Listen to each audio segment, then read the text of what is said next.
We rarely stop to think about language and its true role as the ultimate middleman and go-between, the filter through which all thoughts and ideas must pass through if they're to be expressed and communicated.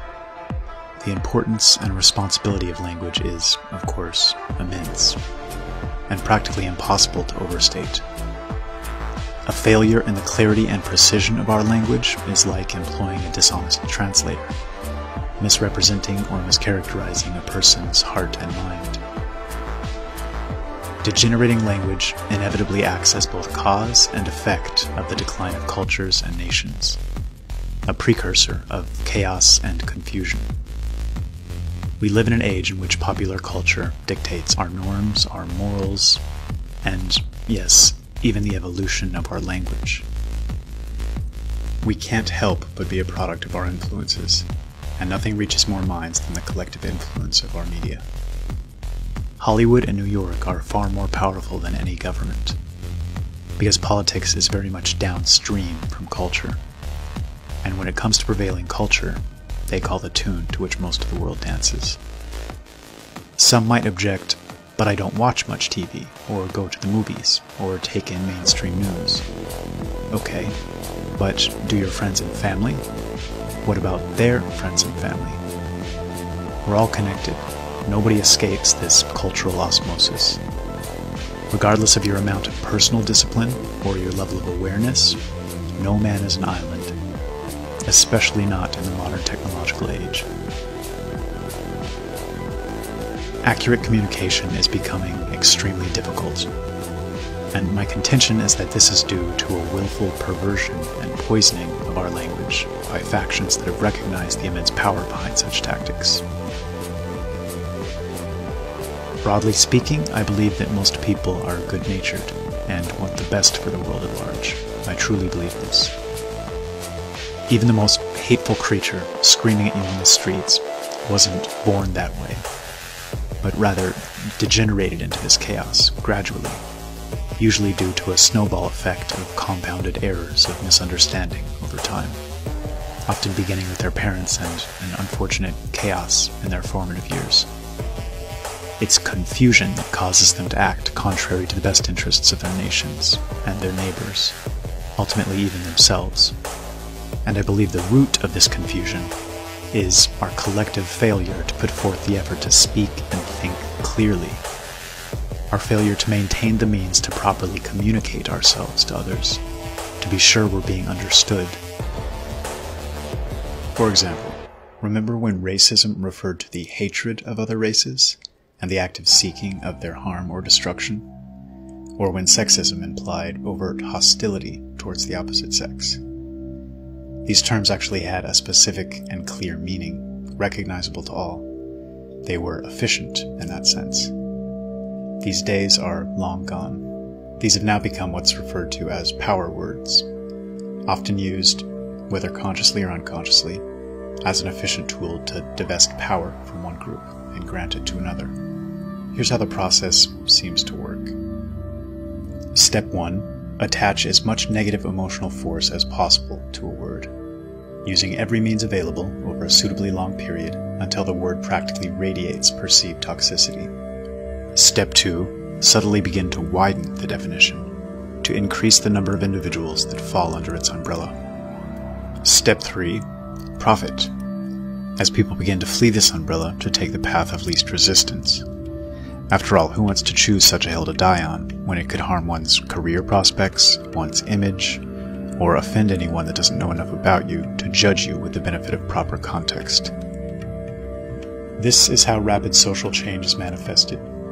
It's essentially an exercise in branding, a skill set that the right lacks almost completely, and that the left has practically mastered. Two choices are presented. A difficult one that may cause endless misunderstandings, heated debates, heartache, stress, and cause others to believe you're someone that you're not. Or an extremely easy one, perhaps requiring that you compromise your heart and mind, but in return providing that safety and security that comes from moving with the herd. Anti-Semitism is another great example of the absurdity of our recent language evolution. pull back for a moment and try to analyze this term objectively and dispassionately. What is its purpose, and what is its net effect with regard to our ongoing cultural discussion and debate? Imagine if other groups were allowed to use such power words to squelch the expression of any sentiment critical of them. Let's use Russia as an example. Nobody could make the claim that the Slavic people haven't faced the most extreme hardship, persecution, and outright atrocities throughout their history. And in fact, Russia and Ukraine have endured the loss of more innocent life than any other people over the past century, with tens of millions being brutally raped, tortured, starved, or worked to death in slave labor camps at the hands of Bolsheviks. Imagine Slavic peoples pointing to this history of hardship and subsequently using anti-Slavicism as a label to any that dared speak a negative word against Putin or Russia or the Russian citizens for any reason.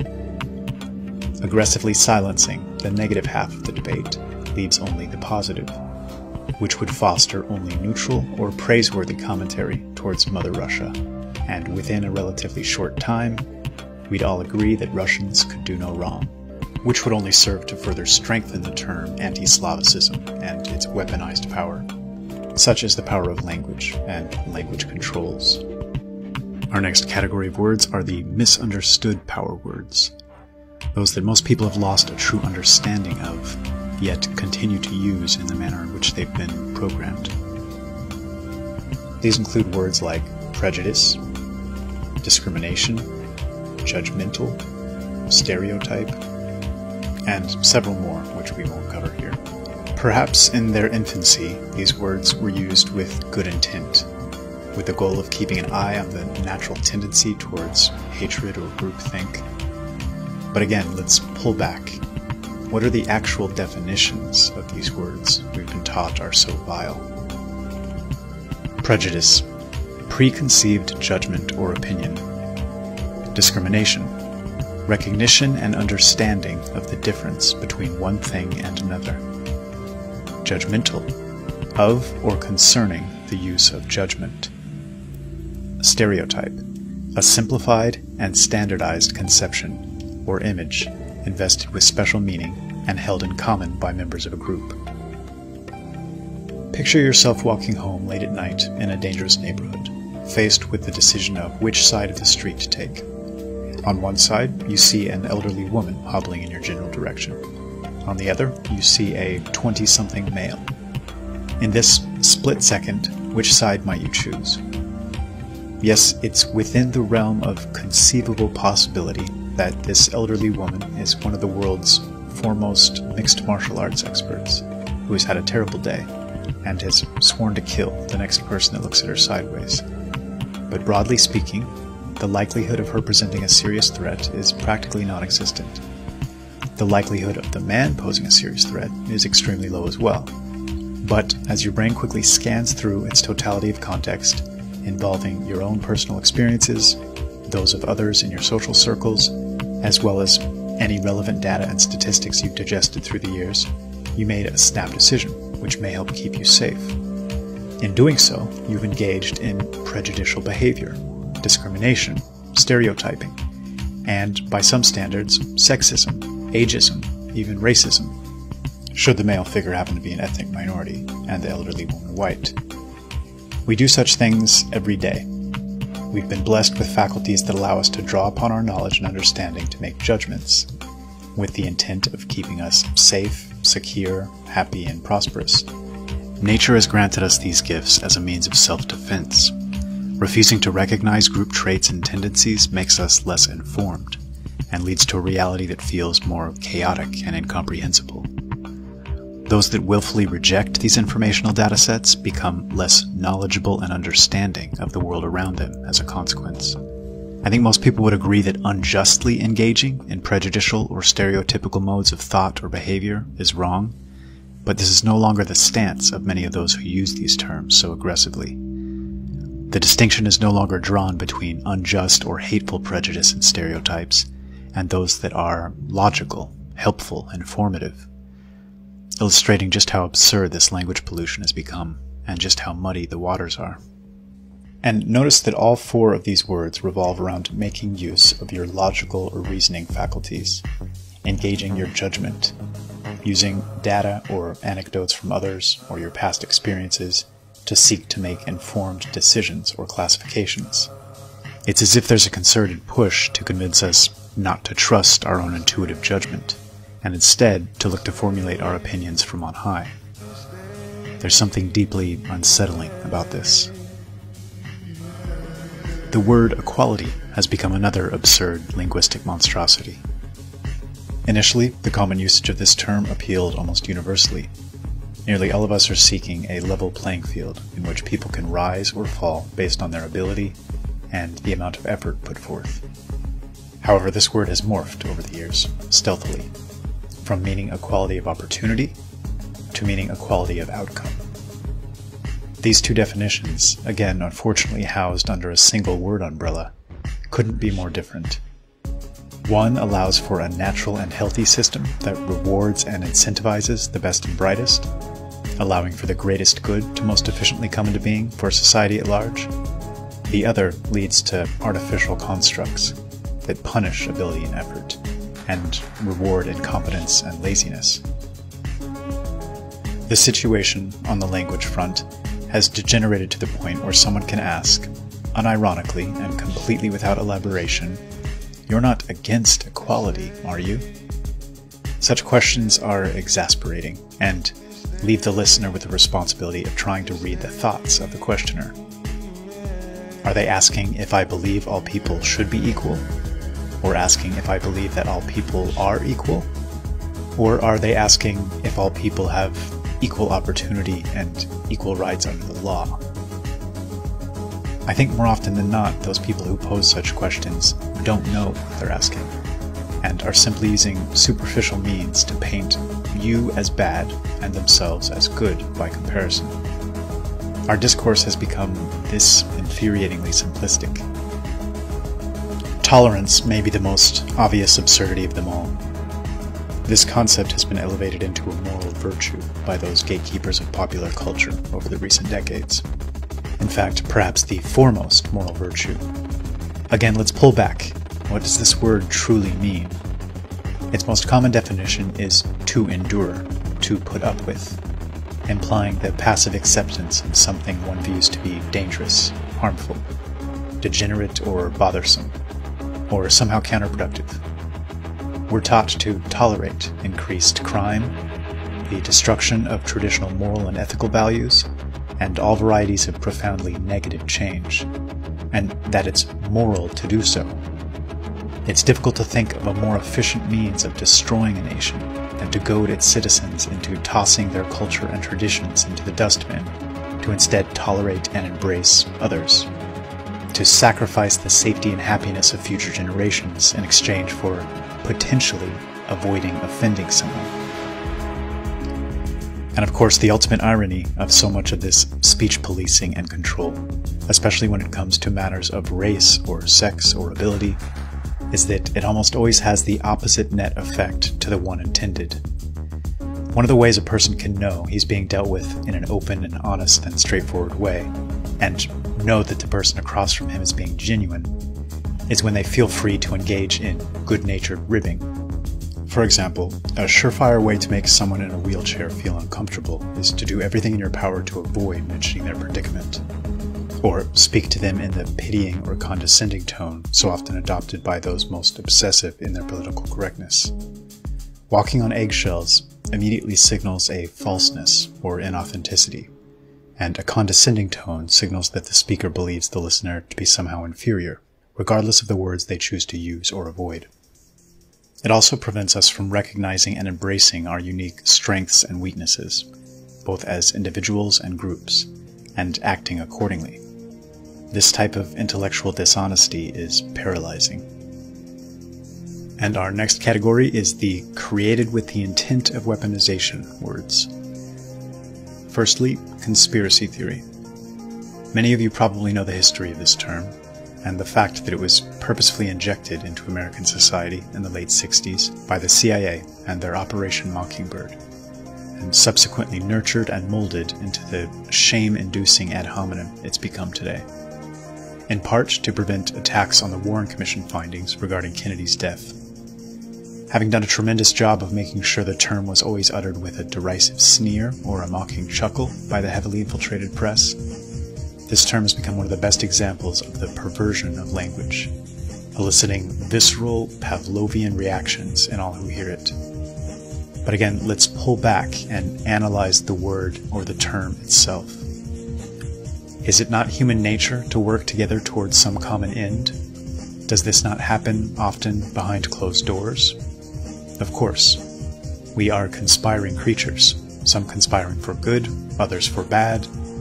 Yet, the emotional baggage attached to this simple term has become so extreme that the word is essentially weaponized, able to be used as an extraordinarily powerful means of marginalizing those that ask dangerous questions. The term progressive is another great example of a weaponized word. Putting aside the fact that those who fall under this label tend to fight for a set of ideas that seem to promote chaos, inefficiency, and disorder, consider for a moment just how brazenly aggressive and manipulative this word is. It implies progress, moving forward towards a goal. And in a sense, this is technically accurate, assuming the goal is the creation of a domesticated population, cut off from their cultural roots, with their borders destroyed and their people disarmed, and in your total disregard for the lessons of history. The word implies improvement, success, betterment. It also implies that those who oppose this ideology are regressive, not only refusing to progress towards a goal, but actively working to move backwards, to make things worse. This term is immensely powerful, an indoctrination masterstroke. And although most on the right would view the ideology of those who call themselves progressive as the epitome of regressive and degenerate and unhealthy, many of us still fall into the linguistic trap of using this word in the manner in which its creators intended. Fake news. This is an amusing one, a weaponized term that backfired on its creators, and an example of how to win the language battle. The term was rolled out with the intent to paint all alternative sources of information as fake news, crowning the controlled media owned by just 6 corporations as the only source of valid information, which would have given them total dominance over our informational streams. Trump, whether because he saw the larger game plan or simply because he bristled at the shamelessness of the pot calling the kettle black, managed to judo the inertia of the term into his favor by flipping the script and pointing out just how brazenly dishonest our controlled press has become. Because he repeated it often enough and because the truth of Trump's accusation resonated with so many, this weaponized term has since become one of the most significant self-inflicted wounds of those seeking to deceive. Our next category is the inaccurate descriptors we may be well served to examine more closely words. Elites. This term bothers me deeply. It's the best example of unconsciously giving in to an extremely unhelpful and inaccurate narrative. First, let's look at the definition. A select part of a group that is superior to the rest in terms of ability or qualities. I blame Alex Jones for the cultivation of this term in the popular psyche, aggressively railing against the elites whenever speaking of globalists, rootless cosmopolitans, international bankers, etc. The problems are twofold. Firstly, anyone that believes the aforementioned groups are truly elite subsets of humanity by any objective standard has some serious judgment issues, in my opinion. I'd class them as the polar opposite. In a corrupt system, the most corrupt elements naturally win out and rise to the top. We have a kakistocracy, not a rule by elites. I see mediocre or above average intellects, but almost no genius of any sort. Merely cleverness and shrewdness, and this is a very different thing altogether. Secondly, the fundamental premise of railing against elites doesn't sit well with me. A healthy and just hierarchy is an absolute necessity, a prerequisite for any strong and healthy society. And the simple truism applies to all of nature, stretching from the chimp societies observed by Jane Goodall to our own societal constructs. The problems facing the West don't stem from being ruled by elites, but rather by our not being ruled by true elites. The best and brightest, the most noble and just, benevolent and wise. Calling our current power brokers elites, and simultaneously railing against the concept of being ruled by elites, is the epitome of hopelessly muddying the waters, and the longer-term effects of such muddying are devastating. The mischaracterization of race as simply skin color, and the common phrase about differences being only skin deep, are other examples of abuses of language serving to further set back our understanding of race and forestall any honest discussion on the topic. Countless millions now equate race with the pigmentation of one's skin, as if one can become part of a different racial group via an extended vacation to any sunny destination. An oddity that any man of science would have been equal parts horrified and confused by back in the day in which science wasn't so infected by the whims of popular culture. Other words that may fit in this category would be language traps we often fall into due to lack of awareness. For example, calling an event like Iraq a mistake, which, although true in its most technical sense, serves to help absolve its instigators of the responsibility for launching a war they knew full well had nothing to do with weapons of mass destruction. Or calling our leaders incompetent as opposed to criminal or corrupt. Such word choices might seem minor on the surface, but their implications, especially on a meta level and over time, are profound. This type of language pollution we've discussed here, and its resulting direct and indirect effects, the broader push to keep us from engaging our intuitive judgment, has literally cost lives, and has ruined countless more. For example, imagine how many parents in places like Germany or Sweden have passively bought into the language abuse mentioned above with regards to educating their children, and have thus stripped them of their right to discern, disarmed them of their intuitive judgment when it comes to dealing with potential threats. For example, those posed to young girls by the recent influx of millions of male migrants, who bring with them very different moral and ethical structures.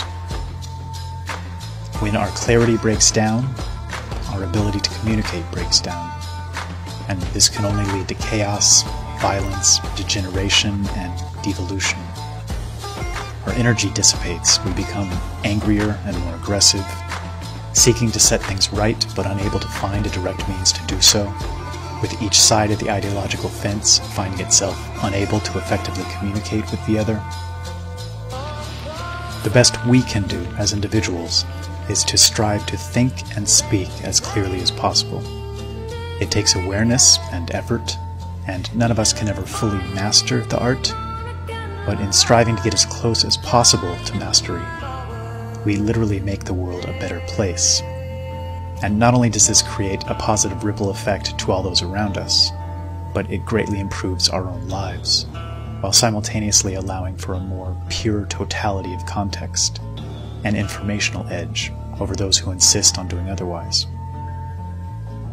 And lastly, if you walk away from anything from this video, let it be this simple summary.